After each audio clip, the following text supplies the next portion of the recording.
साथ में हमारी लोकप्रिय मंत्री सुश्री निर्मला भूरिया जी, हमारे जिले के अध्यक्ष श्री भानु भूरिया जी, हमारे लोकप्रिय सांसद श्रीमती अनीता नागर सिंह चौहान हम सब के बीच में उपस्थित है। हम उनका स्वागत करते हैं, अभिनंदन करते हैं। मैं ससम्मान जिलाध्यक्ष जी से आग्रह करूंगा मंच पर अपना स्थान ग्रहण कराएं। Party, Bharatiya Janata party, Bharatiya Janata party, Baba Saheb Ambedkar, Baba Saheb Ambedkar. धन्यवाद।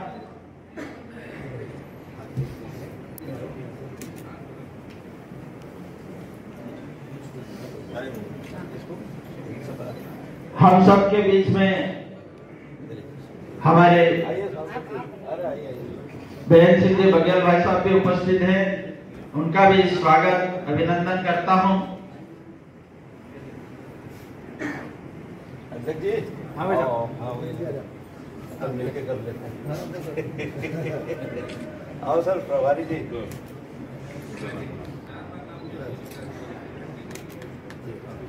माननीय अतिथियों द्वारा पुष्पांजलि अर्पित की जा रही है।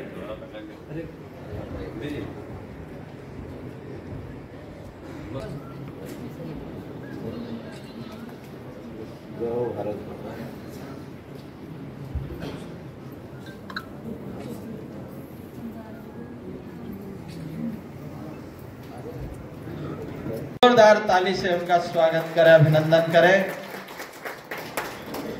साथ ही माननीय जिलाध्यक्ष से आग्रह करूंगा,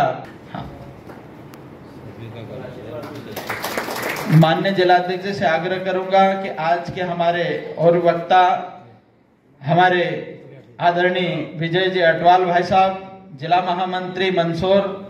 उनका भी स्वागत करें, अभिनंदन करें। माननीय जिलाध्यक्ष से आग्रह कि हमारी लोकप्रिय सांसद श्रीमती अनीता नागर सिंह जी चौहान का स्वागत करें, अभिनंदन करें।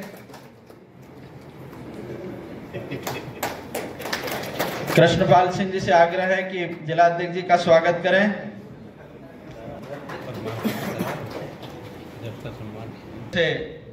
आते हैं आदरणीय रमेश जी परमार साहब का स्वागत करें। जगदीश जी जाटव के स्वागत के लिए जाकर स्वागत करें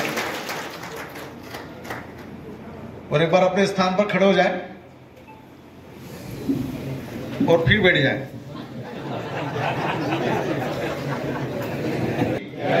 भारत माता की, सबको बोलना है। माँ हम की भी, हम सबकी भी है और पूरे भारत की भी माँ। बोलिए भारत माता की, भारत माता की। जो संगोष्ठी का जो आयोजन है, इस आयोजन में सर्वप्रथम माँ भारती को प्रणाम करता हूं। मंच पर उपस्थित जिनका हमने अभी सारगर्भित और विषय अनुकूल जिनका हमें मार्गदर्शन प्राप्त हुआ है, ऐसे परम श्रद्धेय मेरे बड़े भाई आदरणीय विजय अटवाल जी, और आप सबको बातें नई नई सुनने को मिली, इसलिए एक बार जोरदार ताली बजाकर विजय अटवाल जी का स्वागत करें। हम सबके बड़े भाई जिनका नाम भी लेते हैं तो भगवान का नाम याद आता है, ऐसे श्रद्धेय हरिनारायण यादव जी, जिला संगठन के हमारे अध्यक्ष आदरणीय भानु भूरिया जी, हमारे इस क्षेत्र की लोकप्रिय नेता, इस क्षेत्र की विधायक, मध्य प्रदेश की मंत्री सुश्री निर्मला भूरिया जी, लोकसभा में मेरे साथ सांसद श्रद्धेय भाभी जी अनीता नागर सिंह चौहान जी, आदरणीय रमेश परमार जी, पूर्व जिलाध्यक्ष आदरणीय लक्ष्मण नायक जी, अब नाम इसमें लिखा नहीं है, रमेश परमार जी, भारत सरकार, हाँ, रमेश परमार जी, भारत सरकार ने सम्मानित किया है और ये झाबुआ के लिए गौरव की बात है। इसलिए आदरणीय रमेश जी का एक बार ताली बजाकर स्वागत करें, अभिनंदन करें। मंच के सम्मुख बहुत सारे पुराने साथी हैं। झाबुआ बहुत लंबे समय से मेरा आना हुआ है। आदरणीय हमारे पूर्व जिलाध्यक्ष शैलेश दुबे जी, आदरणीय दौलत भावसार जी, आदरणीय ओम जी, आदरणीय वीरेन जी, आदरणीय बहुत सारे हमारे मंडलों के अध्यक्ष भी हैं, महामंत्री हैं, कल्याण जी से लेकर नगर परिषदों की अध्यक्ष हमारी बहन राणापुर की बैठी हुई है, मातृशक्ति बहनें और यहाँ पर उपस्थित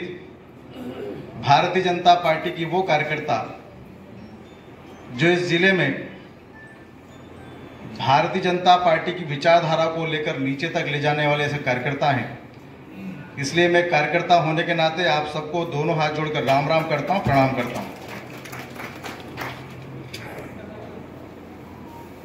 आदरणीय विजय जी ने बहुत सारे बिंदु पर प्रकाश डाला है और मुझे लगता है आप लोगों ने विचार करना चाहिए कि आज न 14 अप्रैल है,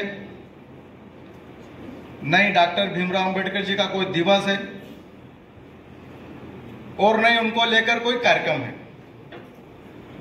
परंतु फिर भी आज ये संगोष्ठी डॉक्टर भीमराव अंबेडकर जी के विचारों को लेकर की जा रही है और इसलिए भारतीय जनता पार्टी के कार्यकर्ता होने के नाते हमारी मातृशक्ति ने, हमारे युवा साथियों ने इस पर विचार जरूर करना चाहिए कि आज इस प्रकार का कोई अवसर नहीं है, परंतु आज माध्यम से और डॉक्टर भीमराव अंबेडकर जी के विचारों को लेकर आज ये संगोष्ठी क्यों आयोजित की जा रही है, इसके बारे में हम सब ने विचार करना चाहिए। इसलिए आज इस बात को प्रारंभ करने के पहले आज मन की बात का सुनने का अवसर झाबुआ में हमने राणापुर में सुना और आप सब ने भी सुनी होगी बात और बड़े दुखी मन से आदरणीय प्रधानमंत्री जी ने कहा कि पहलगाम वाली जैसी घटनाएं इस देश की 140 करोड़ की लोगों के मन में या तो डर पैदा करने के लिए या समाजों को तोड़ने के लिए या तो किसी प्रकार की भावनाएं पैदा करने के लिए आक्रमण किया गया और इसलिए आप इस बात का विश्वास से मन की बात में सोचा होगा कि नरेंद्र मोदी जी ने कहा कि जिन परिवारों की हत्या आतंकवादियों ने की है इसका जवाब मुंह तोड़ जवाब देने के लिए भारत की सरकार खड़ी है और उसका मुंह तोड़ जवाब भारत की सरकार देने वाली है। और इसलिए हम समय समय पर टीवी पर और सोशल मीडिया पर समझ भी रहे कि किस प्रकार से भारत की सरकार और सेनाएं निर्णय कर रही है और इसलिए पाकिस्तान से जो हमारे संबंध थे, व्यापारिक संबंध हो, जल संधि संबंध हो, अनेक प्रकार के आवागमन के साधनों और पहली बार देश में 2 युद्ध होने के बाद पहली बार अगर कठोरता से निर्णय लिया गया तो 56 इंच के सेने आदरणीय प्रधानमंत्री जी ने पाकिस्तान की सब व्यवस्थाएं बंद कर दी। अभी बात मैं इसलिए कह रहा हूं कि आज हम जिस डॉक्टर भीमराव अंबेडकर जी की जो बात को लेकर यहां पर आए हैं, इसमें सबसे बड़ी मार्मिक बात यह है कि हम जैसे भारतीय जनता पार्टी के समस्त कार्यकर्ता, यहां पर अनुसूचित जनजाति के लोग भी हैं, अनुसूचित जाति के भी हैं, ओबीसी समाज के भी लोग हैं, स्वर्ण समाज के भी लोग हैं। इसलिए डॉक्टर भीमराव अंबेडकर जी को सिर्फ एक जाति का नेता मानना यह न्यायपूर्ण नहीं है और इसलिए आज संगोष्ठी के माध्यम से पूरे देश भर में भारतीय जनता पार्टी जनता को ये बता देना चाहती है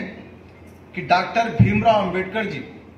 भले जन्म उन्होंने अनुसूचित जाति में लिया हो, परंतु उनके विचार जो थे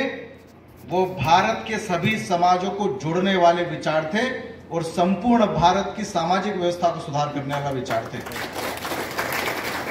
और इसलिए ये कभी कार्यक्रम हम कभी करें तो ये कार्यक्रम सिर्फ अनुसूचित जाति वर्ग तक सीमित नहीं रखें। आदरणीय विजय अटवाल जी ने इसको बड़े विस्तार से बताया कि डॉक्टर भीमराव अंबेडकर जी ने कितने प्रकार के लोगों के लिए काम किए इसलिए डॉक्टर भीमराव अंबेडकर जी समाजों की व्यवस्थाओं के अनुसार, जिस प्रकार से कहा जाता है, बार बार पुस्तक तो आप पढ़ते ही हैं,